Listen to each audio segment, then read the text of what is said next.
हाथी और दर्जी की कहानी। किसी गांव में एक दर्जी रहता था।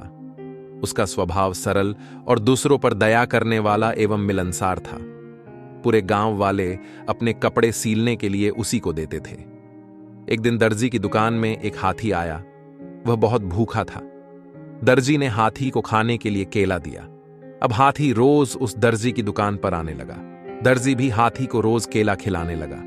बदले में हाथी अनेक बार उसे अपनी पीठ पर बिठाकर घूमने ले जाता था। दोनों का प्रेम देखकर गांव वाले भी चकित थे। एक दिन दर्जी को किसी काम से गांव से बाहर जाना था। उसने अपने पुत्र को दुकान पर बिठा दिया। जाने से पहले दर्जी पुत्र को केला देते हुए बोलकर गया कि हाथी आए तो उसे खाने के लिए दे देना। दर्जी का पुत्र बहुत ही शरारती था।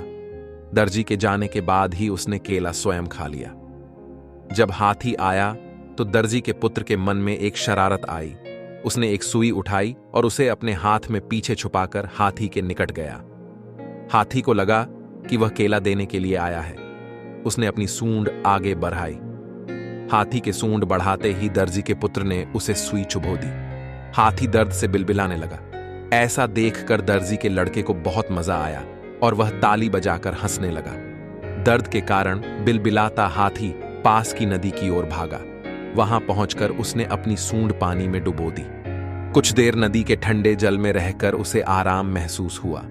हाथी को दर्जी के बेटे पर बड़ा गुस्सा आ रहा था। उसने उसे सबक सिखाने की ठान ली और अपनी सूंड में कीचड़ युक्त पानी भरकर दर्जी की दुकान पर पहुंचा। दर्जी के लड़के ने वापस वैसा ही करना चाहा। हाथी के निकट आते ही वह सुई चुभाने के लिए आगे बढ़ा, लेकिन हाथी ने सूंड में भरा सारा कीचड़ उस पर फेंक दिया। लड़का दुकान के दरवाजे के पास खड़ा था। वह पूरा कीचड़ से लटपट हो गया। हाथी दुकान के अंदर भी कीचड़ फेंक गया और लोगों के द्वारा दिए गए कपड़े भी गंदे हो गए। उसी वक्त दर्जी भी अपना काम पूरा कर दुकान पर वापस आया। वहां की यह स्थिति देखकर उसे कुछ समझ नहीं आया। उसने अपने पुत्र से पूछा तो बेटे ने सब बात बता दी। दर्जी ने पुत्र को समझाया कि तुमने हाथी के साथ अच्छा व्यवहार नहीं किया है, इसलिए उसने भी तुम्हारे साथ वैसा ही व्यवहार किया है। जैसा व्यवहार हम करेंगे वैसा ही सामने वाला भी करेगा। अब कभी किसी के साथ बुरा मत करना। अब दर्जी ने हाथी के निकट जाकर उसकी पीठ थपथपाई और उसे केला खिलाया। हाथी वापस खुश हो गया। दर्जी के पुत्र ने भी उसे केले खिलाए। दर्जी का लड़का और हाथी अब दोस्त बन चुके थे। शायद हाथी ने लड़के को भी अपनी पीठ पर बिठाकर घुमाना शुरू कर दिया था।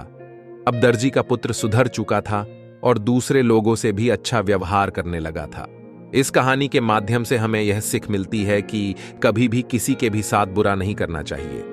जैसा आप किसी के साथ करेंगे वैसा ही आपके साथ भी होगा।